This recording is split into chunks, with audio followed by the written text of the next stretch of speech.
Hello everyone, this is part 57 of What If Naruto Was the Devil Ninja, and I hope you guys enjoy this video and to like, to subscribe, to share, and check out the playlist. To see more, comment down below. Now let's start the intro. They call me a god. They call me a god. They call me a god. Join my membership, the perks are great. It's in the description. Be sure to like and subscribe, it gives me more motivation. Enjoy. Naruto ignored the heat washing over him as several explosions rang throughout the training room.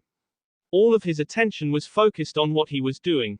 Sweat poured from his pores, stung his eyes, and dripped off his hair as he stood balanced on his hands, slowly lowered himself until his nose was touching the ground, then pushed himself back up.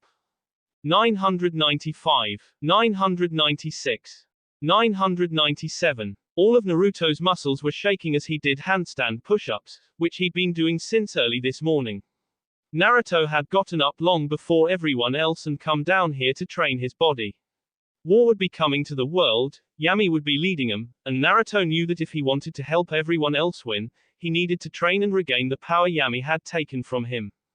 The days after helping the vampires deal with their problems had been filled with training and specifically orgies. Naruto had learned a while back that the key to regaining his original power was to enjoy life, and nothing brought more joy to his life than sleeping with the women he loved. Even this morning, when he had woken up, Naruto had been surrounded by a group of women. It had almost been a shame to get out of bed. 998. Several more explosions rocked the ground, causing the earth to tremble, and Naruto bent his elbows to keep his balance as he glanced at Kiba and Ise. His two good friends were currently training together with Irina and Xenavia in what could only be called a free-for-all brawl. The four of them were attacking each other with incredible fervor. Swords sprouted from the ground as Kiba created his holy demonic swords. Most of them were destroyed by Xenavia as she swung Durandal like it was lighter than a feather.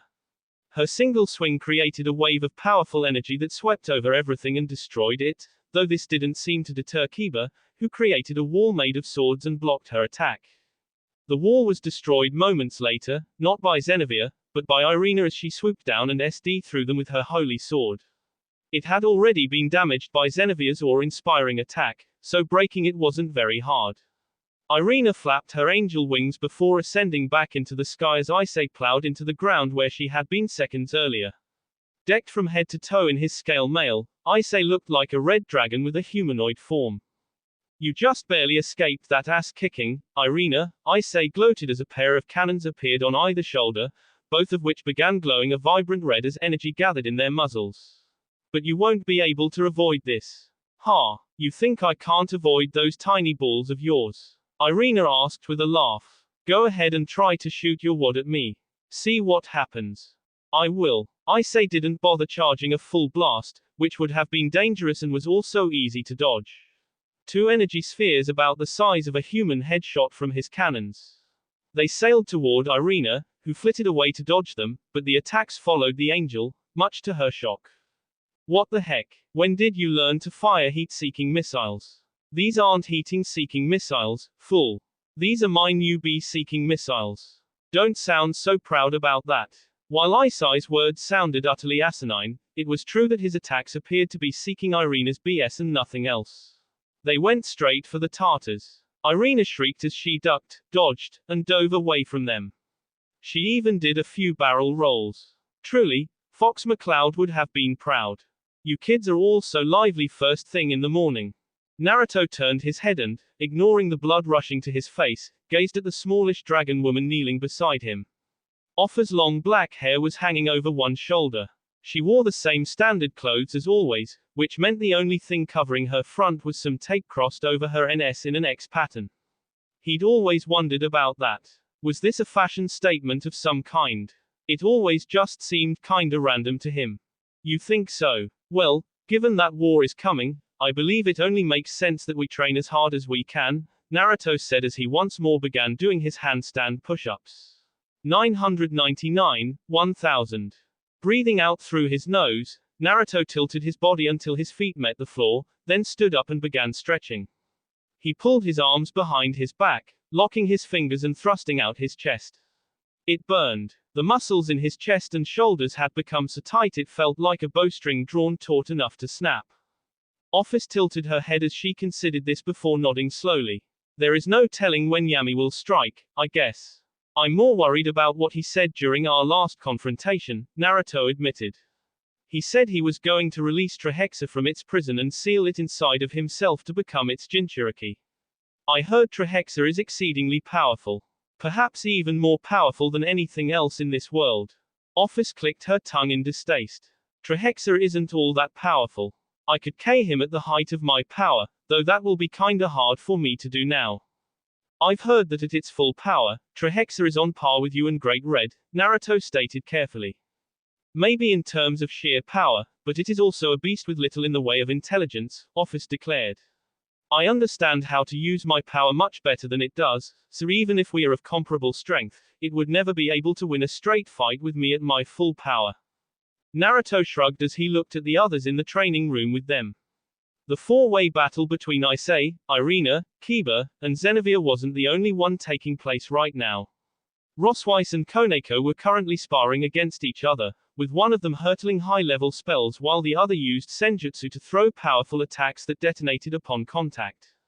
Several dozen magic circles appeared around Rosweiss. Beams of condensed fire lanced down toward Koneko, who used her supernatural grace and reflexes to dodge each attack before she flung a counter. Rosweiss did not have Koneko's reflexes. When Koneko attacked, she would maneuver one of her magic circles in front of her to take the senjutsu attack. This would destroy her magic circle but leave her unharmed. Since it looked like everyone was busy doing their own thing, Naruto decided to just leave them all to it. He traveled to the bathroom, took a quick shower, and got dressed in black slacks and an orange t-shirt with the silhouette of a nine-tailed fox on the front. He then traveled to Rias Gremry's office, opening the door and stepping inside. There he found Rias, Revel, and Akeno. His red-headed girlfriend and fiancé was diligently reading through several reports when he arrived, though she stopped and looked up to smile at him when he entered. Naruto, training again? She asked. Yeah. And the others? Still training. I see. Well, considering recent events, I can understand the need to train. I wish I could go train myself, but, she gave a wan smile as she looked at the several stacks of papers on her desk. As you can see, I'm pretty busy. Naruto nodded as he walked further into the room. Akeno was standing behind Rias as per the usual. The woman was back to acting in her capacity as Rias Gremori's maid-out-of right-hand woman. On the other hand, Revel was sitting on the couch and scrolling through a tablet. He blinked at that. What are you doing, Revel? He asked. Oh, this is a new device jointly created by Azazel and Beelzebub. It's a tablet that allows me to access the demon net. With this, I can look up all the most recent information regarding the underworld, heaven, and anything related to the supernatural world. Revel paused here to show me the screen, which currently featured an article about Chaos Brigade sightings.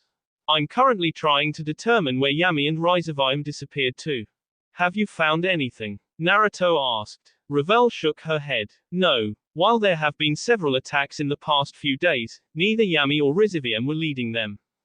Naruto withheld a sigh, though he couldn't stop himself from rubbing the bridge of his nose. Immediately following the events with the vampires, Rizaviam, Lilith, and Yami had vanished.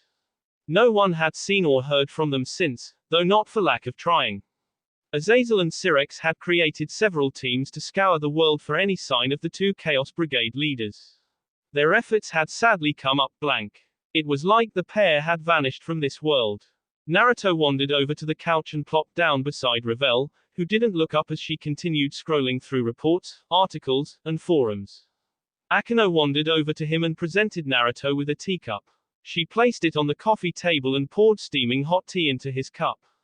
He thanked her before taking a slow sip of the bitter liquid. Yami said he was going to accelerate his plans, Naruto said at last.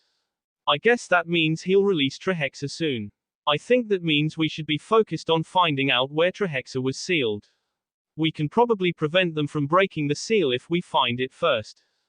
That's a lot easier said than done, Rias told him with a small frown. We don't even know where to begin looking.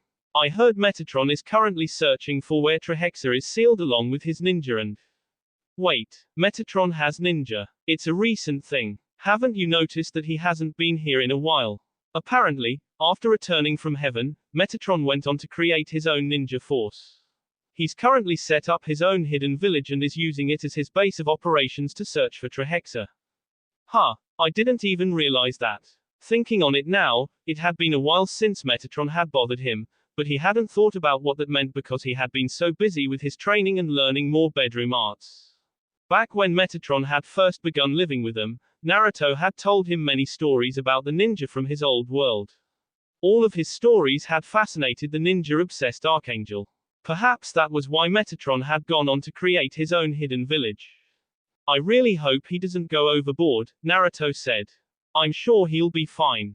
Anyway, I think that's enough work for today, Rias said, stretching her arms above her head. We should get ready. We still have school, after all. Devil Ninja. Being a devil living in the human world wasn't easy. You trained your butt off during the morning, then went to school and spent hours listening to boring lectures, and then after all that was done, you went to the clubroom and performed your devil duties before going back home to have s with your harem of beautiful women. Okay, so maybe that last problem was specifically a Naruto issue. It was still tiring. As you all know, graduation is coming up for us seniors. That means Akano and I won't be around as much as we would like. I've been selected as the class representative for my class as well, so I'll be leaving school later than usual to work out the finer details with Sona. Fortunately, I'm not in charge of the ceremony itself. That is Sona's responsibility, Rias said, sitting behind her desk like always. At present, the group was gathered inside of the occult research clubroom. Rias had said she needed to speak to them about something important, so, club activities were put on hold for the time being. What she had to talk about was how the seniors would be graduating soon. Hard to believe so much time has passed. Graduation, Naruto leaned his head back and let it rest against the couch as he stared at the ceiling. The familiar weight of Koneko on his lap was comforting. It completely slipped my mind, but March is coming up soon. I'm not surprised it slipped your mind. It slipped mine too, Issei said. Everything has been so hectic that we haven't had time to stop and consider how much time has really passed, Kiba added. What does a graduation ceremony entail? Asked Zenivia. Forgive me if that's a stupid question, but I've never been to a normal school before.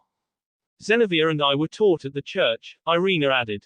While Rias sat behind her desk and Akano stood next to her, everyone else was seated at the couches or leaning against the walls. Rosweiss wasn't there. As a teacher, she couldn't just drop her work and come here, but that was fine.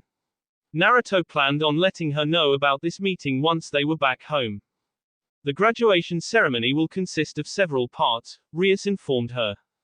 The entry, the introduction, singing the national anthem, receiving our graduation certificates, introducing messages from our guests, sending a message from the graduating students, another message from the younger students to the graduating students, singing the school song, and the graduating students exiting. The seniors will be spending the majority of their time practicing. Since I was selected as class representative, it will also be my job to grab our certificates and hand them out to the rest of my class. Sounds like a lot of work, Zenivia grumbled. Will your parents be coming? Asked Irina. Rias froze for a moment at the mention of her parents, and her face turned just a bit pale as the blood drained from it. Well, they probably will. Her strained smile told Naruto she'd rather not have them attend, but she also knew she couldn't stop them from not attending.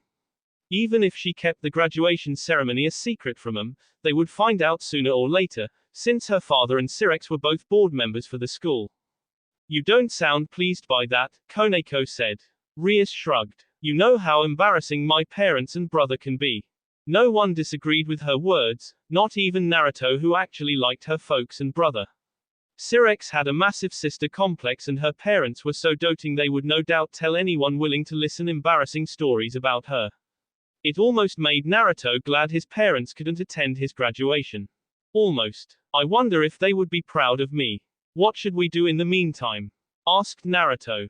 You'll be doing the same thing you always do, Rias said. Continue doing your jobs as devils, keep your eyes out for the Chaos Brigade, and keep training. That's really all we can do. Devil Ninja. The moon hung in the sky as Naruto stepped into the magic circle that would transport him to his next job. A soft red glow briefly lit the floor before the transportation magic did its work, teleporting him from his estate to the place of his job. Heya, your devil for the day is here, huh? Hello. Naruto frowned when he realized there was no one present to greet him, which shouldn't have been possible because using those summoning seals required the presence of a human with strong desires. He looked around. The room he stood in was average for a middle-class citizen of Japan. It was a simple living room with wooden floorboards, a coffee table and couches placed in the center, and a TV situated against the wall.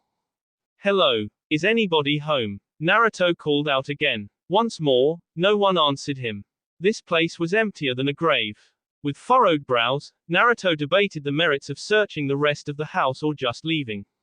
The situation was taken out of his hands, however, when several magic circles appeared on the walls around him. He only had enough time to widen his eyes before the entire house erupted in a gout of flames.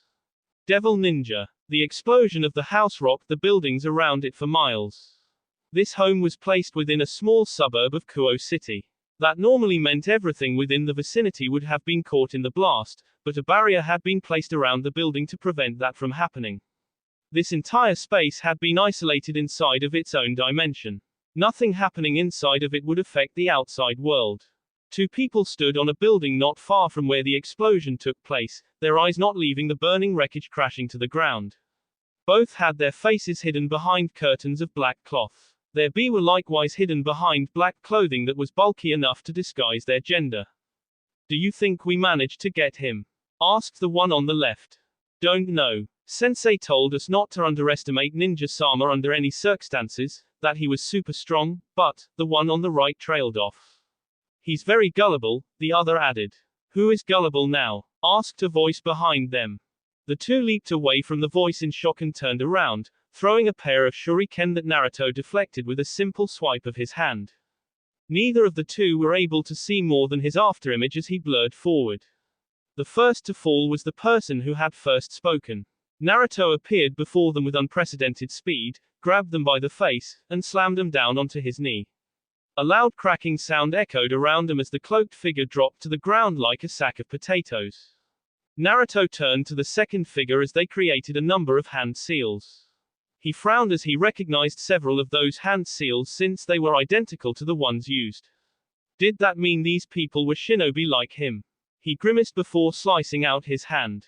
A blade of wind tore from his swing, traveled in a straight line, and would have bisected the second attacker if they hadn't replaced themselves with a log. After staring for a full half a second, Naruto turned around to look at where he had dropped the other one, but just as he expected, there was nobody there. He frowned for a moment before reaching out with his perceptions other than his eyes, but he couldn't find a trace of the two people who had attacked him. A soft breeze blew over the roof. Naruto sweat a hand through his hair, then released a slow breath as the tension from the swift battle eased from his shoulders. Whoever had attacked him would probably not attack again, at least not for a while. It was clear to him they had been hoping he would in the explosions. Wily bastards, Naruto grumbled before looking at the sky. I guess it was too much to ask for just a few more days off. Devil Ninja, you were attacked. Are you okay? What happened? Who attacked you? Small trails of sweat ran down Naruto's face as Rias invaded his personal bubble, not that he had one, and looked him over from head to toe, back to front, with an expression that somehow combined rage with worry. It was rather adorable. I'm fine, Rias, as you can plainly see. And I don't know who attacked me. They were wearing masks that covered their whole face. Naruto placed his hand on Ria's shoulder and eased her back so she wasn't practically burying her face in his chest. He grinned. Relax. Deep breaths. Rias took several deep breaths, then backed off, slowly, and sat back down on the couch opposite him. They were in the living room with everyone else. The whole gang was sitting or standing around. There were only 2 couches and a few chairs. On a side note, Office had been sitting on his lap this time, and she gave an annoyed click of her tongue at being forced off her rightful place by Ria's sudden actions. It's pretty bold of them to attack you, Rosweiss commented with her arms crossed. She sat on one of the chairs, left leg crossed over her right, expression furrowed. I mean, this can't be a random attack, right? They must know who you are and what you've accomplished. I can't believe anyone would be stupid enough to attack you unless they have a good reason. Could it be those Chaos Brigade bastards? Asked Koneko. I doubt it. Ravel cupped her chin with her right hand and narrowed her eyes. For starters, there's no way the Chaos Brigade could have infiltrated Kuo Academy. We've set up a special barrier and placed our people on patrol ever since the magician faction tried to kill me.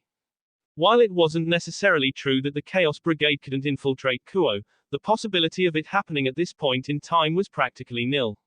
The three factions' alliance had upped their security and were constantly on the lookout for infiltration now. Several angels, devils, fallen, and even a few yokai from Kyoto were also living in the city now to prevent a repeat of what happened with the magician faction. Naruto shifted a little as Office climbed back onto his lap. She wasn't in her smaller form, so she weighed a bit more than she did before. Once seated, the woman leaned back, pressing her lithe body against his chest. The warmth from her body radiated outward. I've always wondered, why is it that your weight doesn't remain constant when you transform? He asked her. Did you think my weight would be constant? Office asked, tilting her head. As a human-shaped dragon, I am a true shapeshifter. I can take on any form and appearance, regardless of age, and body type. Of course my weight would change based on my form. Oh, I guess that makes sense, he said with a nod. While Naruto had become distracted by talking to Office, the others remained on topic. After all, an attack on one of them was not something they could take lightly no matter what. That was especially true when they didn't even know who their attacker was. Rias cast Naruto a mildly annoyed glare, sighed, and said, does anyone have any ideas on what to do? We could always have Naruto travel with one of us, Irina suggested. Oh, we could have something like a buddy system. I don't think we need to worry that much, Naruto said before anyone else could. I mean, yeah, I was surprised by their sudden attack, but honestly. Those dudes were wimps. I doubt they could take me on even if there were 1,000 of them. Don't underestimate them just because you made them retreat once, Ravel warned Naruto. You don't know who they are, so you don't know what kind of power they can bring to bear. This could have just been a probe to see how you responded to a dangerous situation. Next time, they might attack you with their full might. Naruto shrugged. So long as I'm not facing a pantheon of gods, I think I'll be fine. Speaking of gods, I received a message from Syrex. The Hindu gods will be coming to Kuo before my graduation to discuss an alliance with us, Rias smoothly changed the subject. As residents of Kuo, we will be expected to meet with them. By Hindu gods, you mean like Shiva and Indra, right? Asked Issei. Those aren't the only gods in the Hindu pantheon, silly, Akino said. There's also Mahabali, Brahma, Vishnu, Varuna, Hanuman, Ganesha, Vairochana, and Prahlada. I've heard there are 33 million Hindu gods. The Hindu pantheon was one of the more interesting and oldest from what Naruto understood. There were quite a few very powerful deities within the pantheon, but while all these deities had complex personalities, they were often viewed as aspects of the same ultimate reality called Brahman. Naruto didn't understand much about them. He only knew they were a large pantheon who was fervently worshipped by the people in India and was the third largest religion in the entire world. The Hindu pantheon is also the current strongest pantheon in existence, Rias continued where Akino left off. Indra, Shiva, Brahma, and Vishnu are all among the top 10 strongest beings in the world. Naruto perked up a little. He believed he remembered them talking about this before, but now that it was brought up again, he found himself interested in these Hindu gods. They sounded like they would be a good fight. Naruto was no Vali, but even he enjoyed pushing his limits by fighting strong opponents, especially now that he was training to increase his strength. He wondered if maybe one of them would like to spar with him.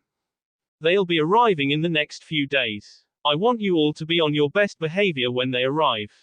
Is that understood? Asked Rias, looking at everyone in her peerage and those few who weren't, like Ravel and Irina. Yes, Mom, they all said in unison. Devil Ninja. Immediately after Naruto's and Sirex's horrifying display of brotherly love, the group now consisting of Naruto, Sirex, Ravel, Rosweiss, Gondal, and Kiba left and met up with Michael and Azazel at Kuo Academy before taking a limousine into the city proper. The limo was one of the nicer ones. A long bench stretched across one end and curved around the back. This allowed all 8 of them to sit together and still have room left over. There was also a cooler filled with refreshments for anyone who wanted them, and though Naruto was still a minor and therefore not technically allowed to drink, he had a glass of sake anyway. Old enough to old enough to drink. Which Hindu gods are coming? Asked Naruto. We will be meeting with the Trimurti, Sirex explained. Naruto pushed his tongue into his cheek. Those are the three main gods, right? That's right, young Naruto, Michael said with a soft smile. The Trimurti is the triple deity of supreme divinity in Hinduism. Brahma the creator, Vishnu the preserver, and Shiva the destroyer. They are the three most powerful gods within the Hindu pantheon, which is why they are coming to meet with us. At that moment, Michael didn't look like an archangel so much as a supremely pretty businessman. His pure white suit contained gold accents that complemented his long blonde hair. His clean and crisp appearance made a clear contrast with Azazel's messier one.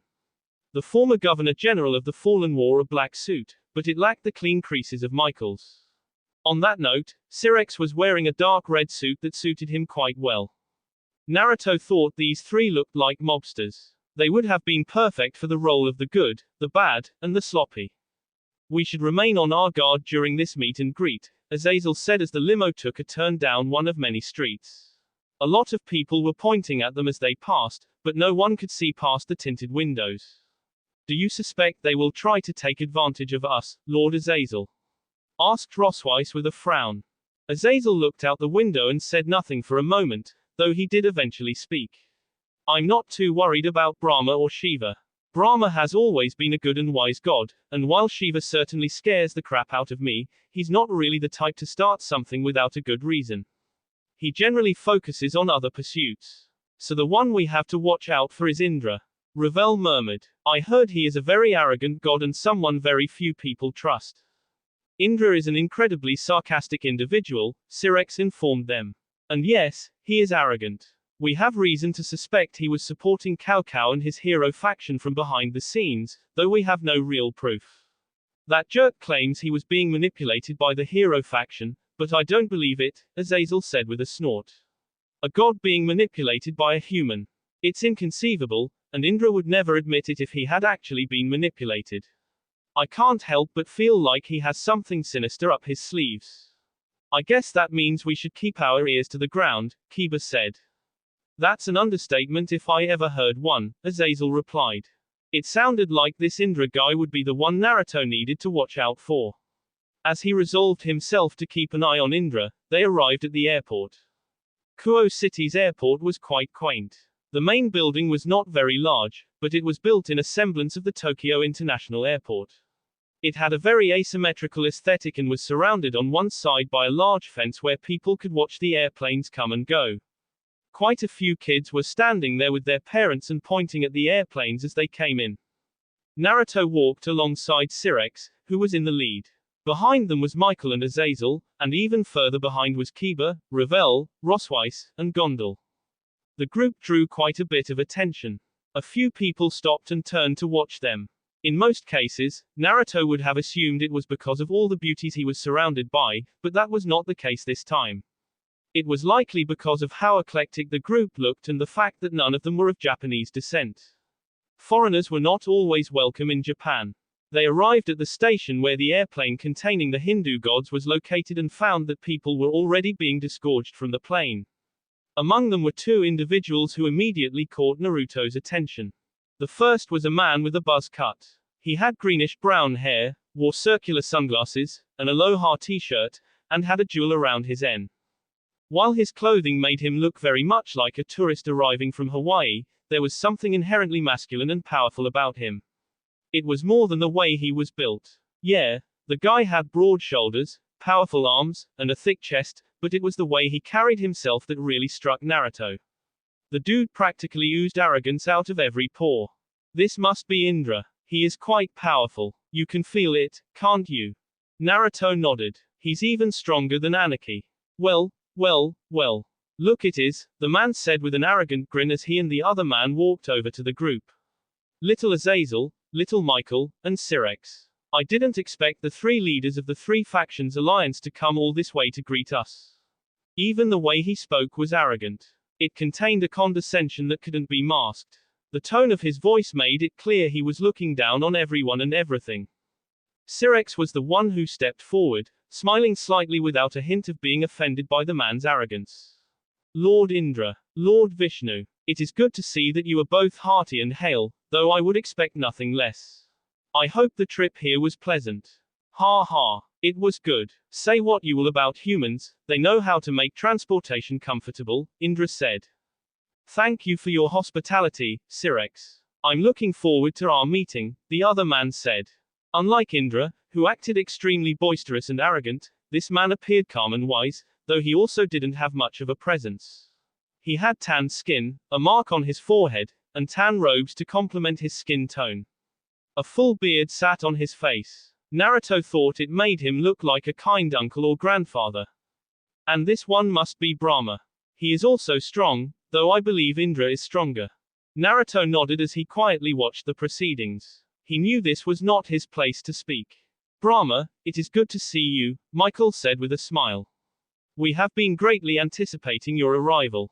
And we have been looking forward to meeting with you all, Brahma admitted. The state of the world is in chaos. It is more than just the Chaos Brigade causing troubles now. We've heard rumor that several pantheons have been destroyed and a number of gods have rebelled against their own. The situation has become such that we can no longer ignore it. I agree, Azazel said. That's why we proposed this meeting, after all. Indeed. As the two groups spoke, Naruto realized something that must have occurred to the others as well.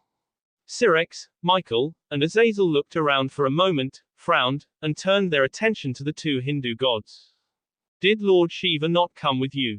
Asked Syrinx. Ha, that guy left before we even got on the plane, Indra said, his eyes tightening even as he feigned civility. I suspect he's been in Kuo for some time now. Don't know where he is though. That guy is always doing his own thing. A sense of tension ran through Azazel, Michael, and Syrinx. The way their backs suddenly tightened was a giveaway. However, they remained outwardly calm. So I see. In that case, I suppose we should look for him. Syrinx turned to Naruto. Sorry, Naruto, but could I ask you to find Lord Shiva? Your ability to sense the power of others makes you uniquely suited to finding him. Oh ho, so this little brat is Naruto Uzumaki, huh? Indra turned to Naruto before he could answer Syrinx, cupped a hand to his chin, and nodded several times. I can see now why you have been the talk of the godly world. You're packing quite a bit of power inside of you, though, that's not really your power, is it? Something is sealed in you. How interesting. You've gained my interest, brat. Another god is interested in me, huh? Well, you wouldn't be the first, and you won't be the last. Naruto didn't bother paying Indra any more attention as he turned to Syrinx. Anyway, you just want me to find Shiva, right? I'll head out and meet up with you at the hotel they'll be staying at once I've found him. I'll come with you, Ravel offered, walking up to him. Rosweiss looked like she was also going to offer to come with him, but Gondel held her back, shaking her head when her granddaughter turned to give her a petulant glare. The commander was clear. She needed to remain with them and provide an escort for the group. Sure. Naruto agreed to let her come. He reached out and grabbed her hand, then turned and led her back the way they had come. Devil Ninja. Indra watched Naruto and his little blonde girlfriend leave with great interest. He'd heard a lot about Naruto Uzumaki, a man with so much power he could fight an entire pantheon of gods to a standstill. Those rumors might have been exaggerated, but the reports he had received on what the brat had accomplished were not. That was the kind of power he wanted in his camp. The question is, how do I get it? I've gotta admit, Syrinx, you have an interesting brat in your group. I don't know if I should attempt to recruit him or K him before he becomes a threat, Indra said with a laugh. While Azazel grimaced and looked angry, Syrinx merely smiled like he wasn't bothered by the threatening words. He said, I would have to warn you against trying something with Naruto. Not only is he going to become my brother-in-law eventually, he is also dating Office. Indra blinked, then hummed. So the Ouroboros dragon is sleeping with that brat. I didn't realize a genderless dragon could take an interest in S. Syrinx shrugged. She probably didn't care until Naruto came along. Indra already knew most of the details concerning Naruto since he had taken an interest in the kid ever since his battle against the Greek pantheon, but his knowledge on the brat's relationship with Office had only been threadbare at best. He knew Office was living with Naruto. He just hadn't known the extent of their relationship.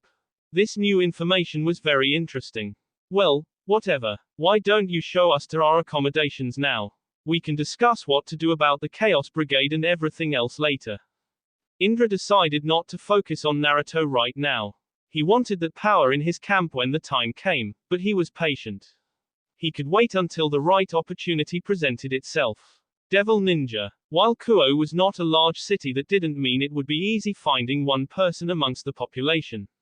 There were still several 100,000 people living there. How are we going to find Lord Shiva? Asked Ravel. The two of them were walking hand in hand down one of the many streets, looking just like any other couple. Of course, because they were both blonde-haired and blue-eyed, they drew a lot of attention.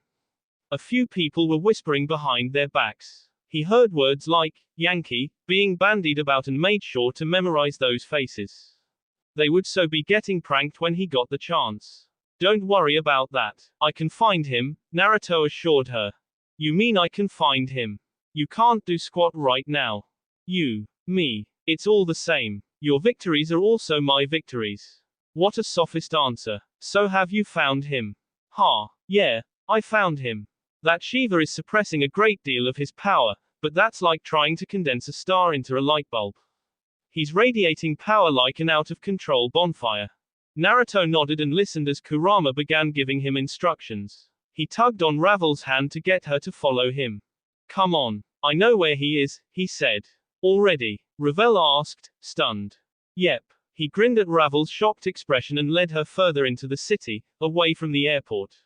As they left the airport and stepped on one of several main thoroughfares, Naruto hailed down a passing taxi, opened the door for Ravel, and then climbed in himself.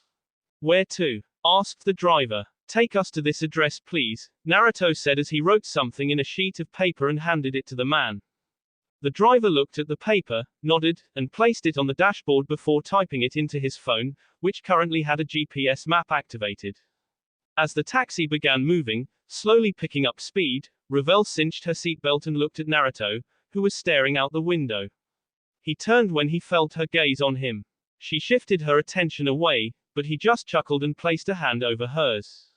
How did you find Lord Shiva so fast? Asked Ravel, unable to hide her curiosity and eager to ignore her embarrassment. Kurama, Naruto said simply. Oh, Ravel's eyes widened. As an entity of pure power, Kurama was very sensitive to the power of others.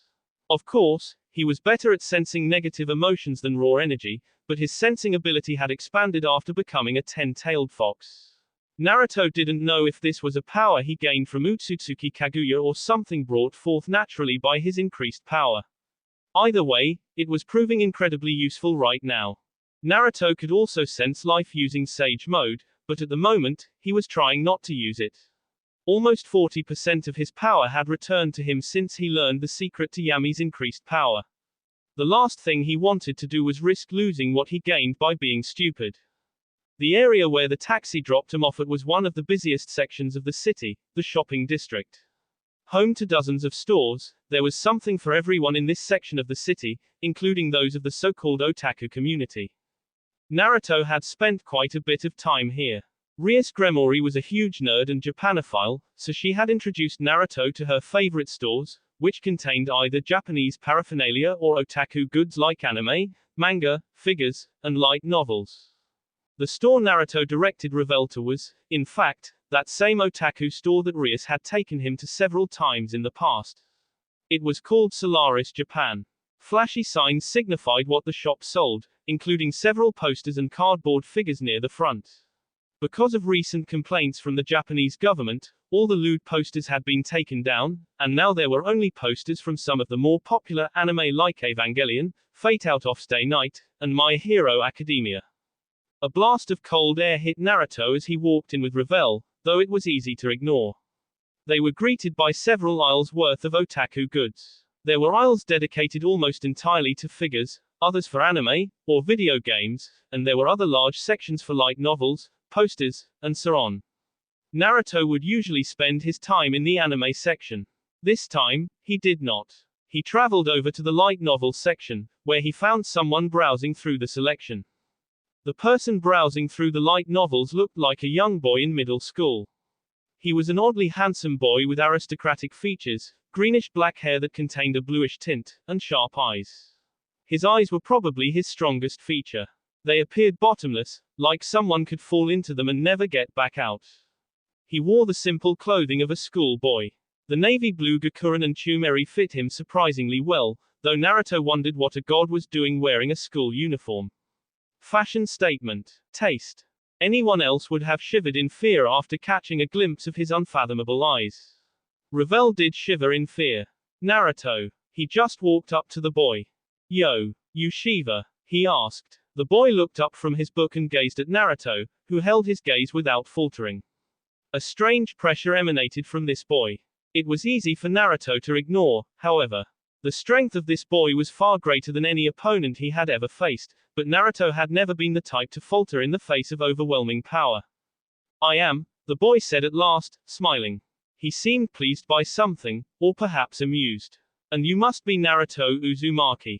It is a pleasure to meet you. Devil Ninja. Naruto and Revel sat across from the boy proclaiming himself to be Shiva. He looked nothing like what Naruto would have expected from a god. Then again, Office was considered a god and she had been a lowly when they first met, so his expectations of what a god looked like were heavily skewed to begin with. Even he recognized that much.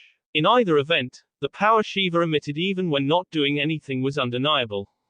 Can I ask what you were doing, Lord Shiva? Asked Revel. I thought we were supposed to pick up you, Lord Brahma, and Lord Indra at the airport, but Lord Indra claimed you were already in Kuo.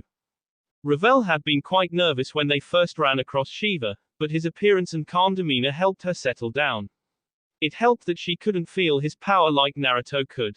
She might have become a nervous wreck if she could. Well, Lord Indra doesn't seem to like me very much, so I decided it would be best to avoid him until the meeting, Shiva replied with casual nonchalance. He shrugged, then smiled mischievously as he added, the last thing we need to do is begin fighting inside a city that isn't ours. While the words were polite and mild, the meaning behind them was clear. He was basically saying he didn't want to accidentally destroy this city by quarreling with Indra. Aren't you more powerful than Indra, though? Asked Naruto. I feel like you could destroy him if you wanted to. Shiva's eyes glimmered as Naruto said this, but his reply was still mild. Of course I could. Indra doesn't have much strength on his own. However, we have a lot of followers, and so we cannot fight between each other, or we might begin to lose those followers. So it's a matter of keeping your believers from splintering, Revel said. Quite so. Shiva scooped some ice cream onto his spoon, slipped it inside his mouth, and hummed in delight. For whatever reason, after discovering Shiva at the otaku store, Naruto had found himself and Revel taking the boy out to get ice cream. The shop they had chosen was actually a maid cafe called Cafe Cos. It was the kind of cafe where women cosplayed as various anime characters. Their waitress had been a young woman dressed as Asuka Langley Soru from a certain mecha anime that Naruto would never watch again. Not only had she been decked in the traditional plug suit, but she had acted very much like the proud and arrogant character she was dressed as. While Shiva had gotten himself an ice cream that looked large enough to feed 4 people, Naruto had bought himself a simple coffee. It was not black. Filling the coffee was a light amount of cream, 2 cubes of sugar, and some kind of vanilla sweetener. There was also a depiction of a certain pirate king wannabe floating on the foam. Revel was eating a Danish. Mind if I ask what you were doing at an otaku store? Asked Naruto. What anyone else would be doing at an otaku store, of course, replied the nonchalant Shiva. So you're a fan of anime? I suppose you could say that. Shiva paused, took a bite of his ice cream, and smiled as he continued. It is more that I am interested in learning more about other cultures. Japan is a very interesting place. I'm not sure if you know this, but they are mass hated by other Asian countries due to the war crimes they committed during World War II.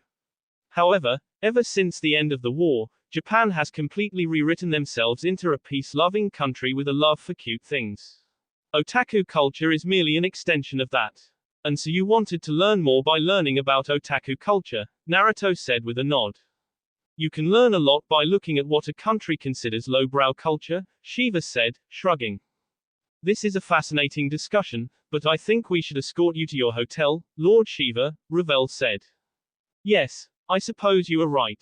Very well. Let me finish my ice cream first, Shiva replied with an easy smile. Despite having barely gotten a third finished, Shiva somehow managed to eat the rest in less time than it took to blink. Ravel actually rubbed her eyes and looked again like she couldn't believe it. Naruto would have been in the same boat, but he knew there were a lot of strange things in this world and didn't let it bother him. After that, Naruto and Ravel escorted Shiva to his hotel. Devil Ninja. The night was late and Naruto was once again coming home from a job. He had finished it easily enough, though in truth he didn't really need to do these jobs anymore. A chilly breeze blew through the streets as he walked home instead of teleporting like normal. If anyone had asked, he would have said it was because tonight was a nice night and he wanted to enjoy the cool weather, but the truth was he wanted to present himself as an irresistible target for whoever had attacked him last time. Naruto didn't think those people who tried to blow him up would give up just because they failed once. Were being followed. Naruto looked down at the tiny fox walking by his side. The fox looked like a very small Kurama. His torso looked almost human, though it was covered in bright orange fur. His front paws were likewise humanoid in shape, with 5 fingers that could form hand seals just as well as human hands. Blood-red eyes gazed up at him, surrounded by black rings. He only had one tail sprouting from his tailbone. I'm not surprised you sensed them first, Naruto said.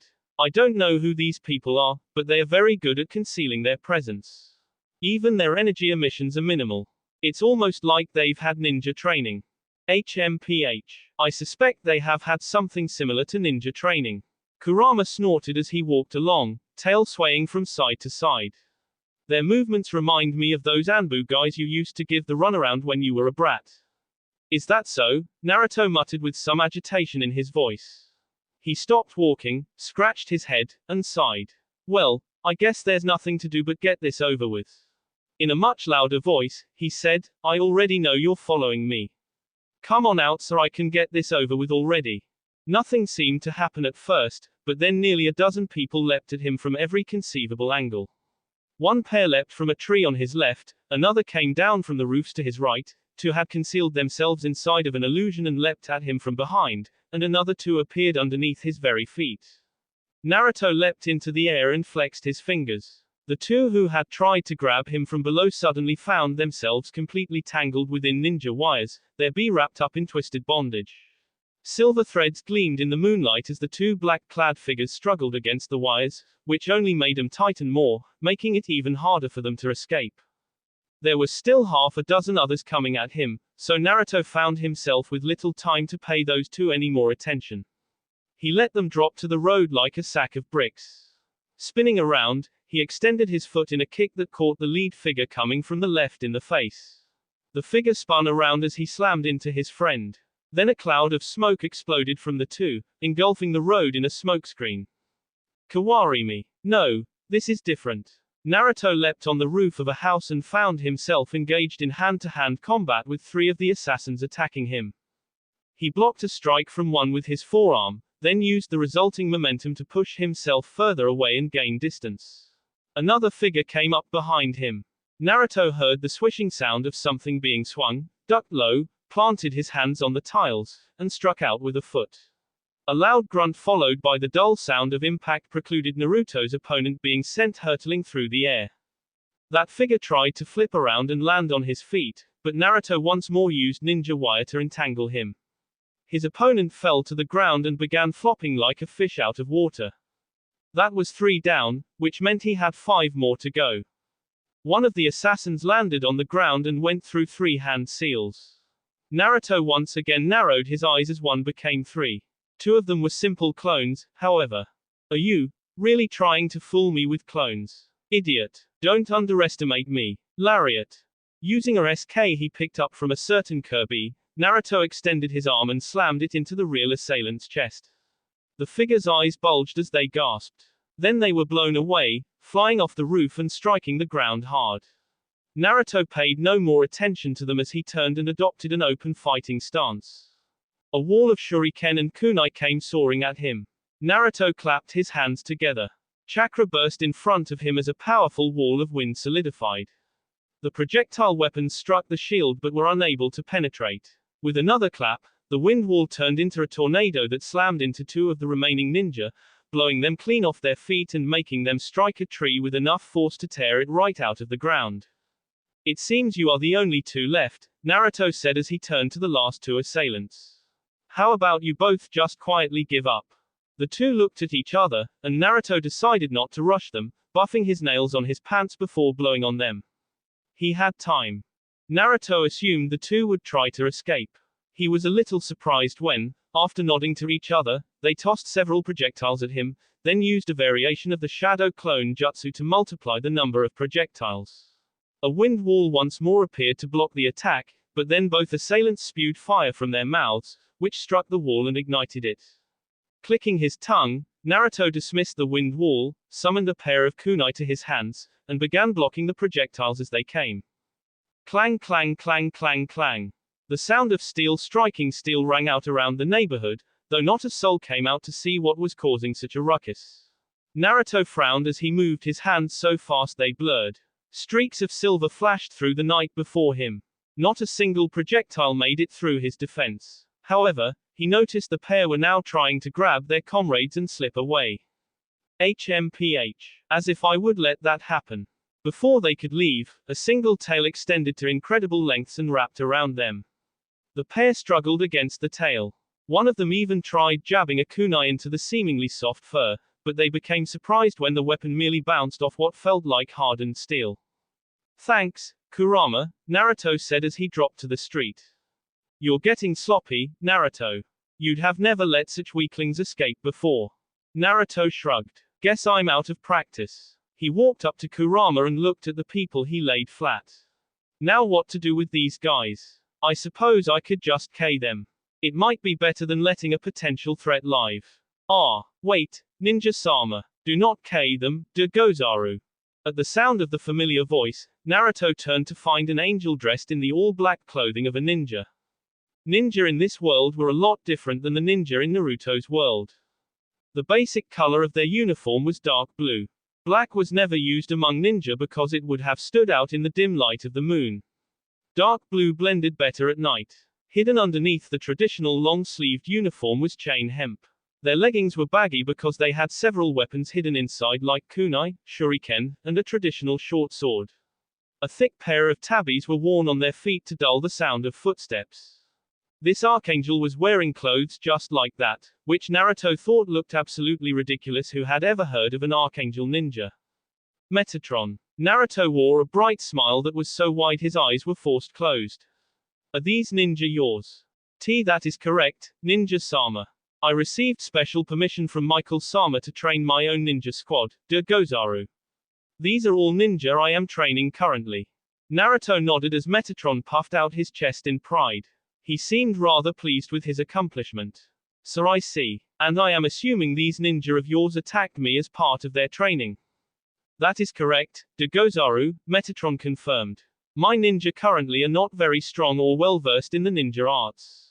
I'm training them right now to mask themselves and learn how to set traps. I thought having you as their opponent would accelerate their training, though they were not supposed to attack this time and instead just observe you. Naruto didn't tighten his hands into fists or give any outward indication of what he felt. He kept his smile plastered firmly on his face as he walked over to Metatron, who seemed oblivious to his predicament. I see. And how is their training coming along? Oh, it is coming along quite well now, de Gozaru. It was very slow going at first, but ever since I decided to pit them against you, they have been improving dramatically. I suspect they will be ready to deploy within the next few weeks. That's good to hear. Good to hear indeed. But, how do I put this? I'm not too pleased about being used as a training dummy without my knowledge. Well, that is just, we couldn't let you know what was happening or it would have defeated the purpose. I needed you to think they were actual enemies and come at them with the intent to K so they could grow. You understand, right? Understand my ass. Naruto barrage. GYAAA. I'm sorry, de Gozaru. Devil Ninja. Naruto woke up with a groan the next morning as the feeling of something wet and rough trailed down his stomach. His head felt fuzzy because of last night. Damn that Metatron. He blinked several times after coming to. Then he groaned again when that electric feeling shot pleasure from his groin to his brain. He looked down. He couldn't see much more than a lump hidden under the covers, but he pulled it aside to reveal Koneko rubbing herself against him as she licked his chest and stomach. One of her hands was buried between her legs. Juice leaked down her thighs as she furiously rubbed herself. It was such an erotic sight that Naruto became hard within an instant. Rias and Irina were currently sleeping in his bed, one on his left and the other on his right. While Rias was completely and totally nude, Irina wore a cute nightgown that went all the way down to her bare feet. It was a pink gown with white accents and emphasized her large chest. She currently had a hold of his left arm. Rias had his right. Koneko, if you keep doing that, I know what you'll do, Koneko interrupted him. Why do you think I'm doing it? Good point. Naruto would have said more, but Koneko had reached his C. He sucked in a breath as she grabbed him with her free hand and began rubbing her face against his length. A shiver of ecstasy went through him as the girl seemed to inhale his scent. Such a thick, strong scent, she murmured with half-lidded golden eyes. I can't get enough of it. Has Kuroka been teaching you more bedroom arts? That sounds like something she would say, NNGG. Don't talk about my sister right now, or I will crush your nutsack like a GR, Koneko threatened, squeezing him for emphasis. He didn't think she would actually do that since she loved his man meat too much. Sometimes he actually thought she liked his S more than she liked him. Still, he agreed not to say anything about her sisters since it was just easier. Koneko smiled like she was pleased before leaning down and trailing her tongue across his length. The slightly rough feeling of her cat-like tongue was pleasant on his burning heat. She went from the base to the tip, then sucked on his head before continuing her experimental licking. Naruto's breathing grew increasingly heavy as he struggled to contain his muzz. Just what are you two doing? Of course, with all the panting, ming, and squirming he was doing, Naruto supposed it was only natural the two on either side of him would wake up. Naruto glanced at Rias as she shifted to lift herself slightly onto her side. Her greenish-blue eyes were narrowed in consternation as she glared at him and Koneko. I'm sucking him off. What's it look like I'm doing? Asked Koneko, her tone sarcastic. That, why are you two doing that while I was sleeping here? Asked Irina before Rias could respond. Naruto turned to find the reincarnated angel staring at Koneko, and more specifically the thing in her hand, with a face so red it might catch fire. Steam was pouring from her ears. Beyond that, however, Naruto saw how her halo and angel wings were both visible and shifting between gold and black. He recognized the signs of her coming close to falling. This was not good. Why? I decided to suck him off while you were with him because it's kinky, obviously, Koneko replied, trailing her tongue across his burning hot F. Her eyes were twinkling with mischief. Do you wanna join?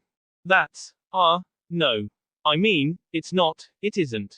Irina's eyes were swirling around within their sockets as she swayed round and round like a drunken monkey. Naruto grew concerned when he saw this, but before he could reach out to her, the girl's eyes rolled into the back of her head and she fell off the bed, hitting the ground with a dull thud. Her feet were still resting on the bed. They twitched every so often. Well, that just happened, Koneko said as she stroked him with her hand. Time to get back to work. Absolutely not, Naruto and Rias said at the same time. Devil Ninja. Irina refused to look at Naruto after the debacle in the bedroom, which he understood was because she was embarrassed, though Naruto honestly thought she would have gotten over stuff like this happening. It wasn't like she was completely innocent either. They might not have had S because doing so would make her fall, but the two of them had done plenty of other things together. Saying that, the furthest they had gone was making out.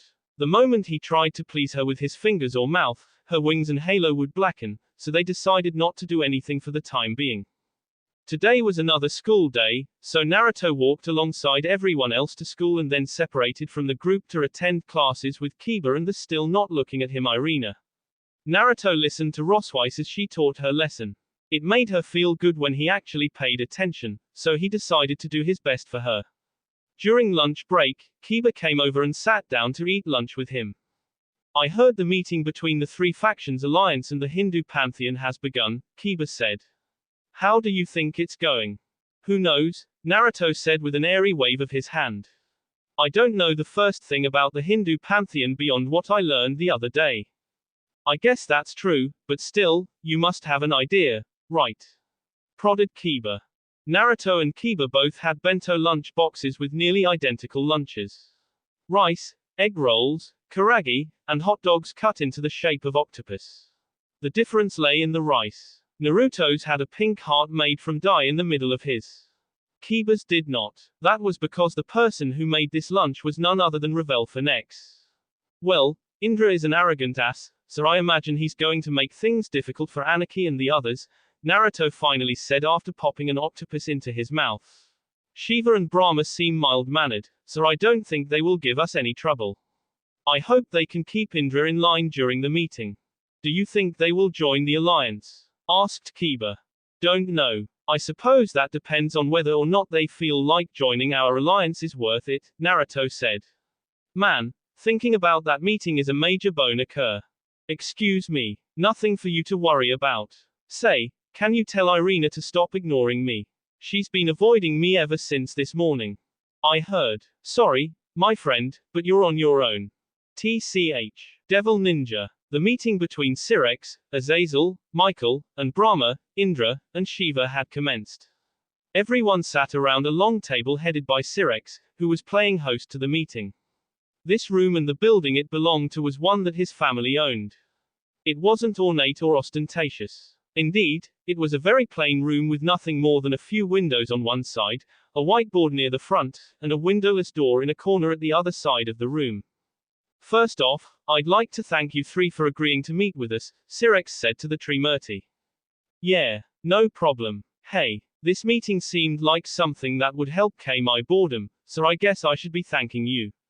Ha ha ha. Indra leaned back in his chair and laughed.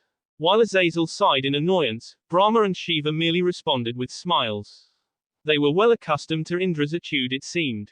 We are also grateful for a chance to meet with you like this, Brahma began, placing his hands on the table. These are difficult times. The Chaos Brigade has begun causing problems everywhere, including India. We have been doing our best to put out the fires they cause, but recent events have made that exceedingly difficult. I don't much care about the Chaos Brigade or what they are doing. I would much rather spend my time focusing on other pursuits, but I do understand they are causing a lot of problems. That's why I agreed to attend this meeting, Shiva admitted. You never change, Shiva, Indra said. Still as uncaring as you have always been. Shiva shrugged and smiled. That is just in my nature. Syrex almost lost his composure when tension filled the air between Shiva and Indra. It caused his spine to tingle, though he did his best to brush aside his discontent. The reason we proposed this meeting is because we discovered what the Chaos Brigade wants to do, Syrex continued, trying to get back on track before these two began clawing at each other's TS. And what is it they want? Asked Brahma. The goal is to find Trehexa and undo the seal, Azazel said. He leaned forward, placing his forearm against the table and looking at the three. Their leader intends to unseal that monster and then seal it inside of himself. Is such a thing even possible? Asked Shiva, tilting his head. His expression remained calm, like what he'd heard didn't bother him in the slightest. We don't know, but we would not put it past them. The Chaos Brigade has many powerful individuals working for them. Who's to say one of them could unseal Trehexa inside of a person, Michael said. The Chaos Brigade is already very powerful, Syrex added. Their leader has enough strength to fight against Naruto Uzumaki and win. If he does gain the powers of Trehexa, I shudder to think about what kind of trouble that will bring. While Brahma did appear concerned, neither Shiva or Indra seemed to think this was all that interesting. Shiva still looked unconcerned. Indra, meanwhile, snorted. Fight against Naruto Uzumaki and win. Ha, I know what you are trying to do here, Syrex, but let's not deflect what you really mean. Indra grinned as he leaned forward and stared at Syrex through his sunglasses. The leader of the Chaos Brigade isn't just someone who can fight that brat and win. He's actually that brat's other half. He is also the reason the Chaos Brigade was able to become so strong. Isn't that right? That will be all for this video. Be sure to like, subscribe, share, and comment down below for more videos. Goodbye.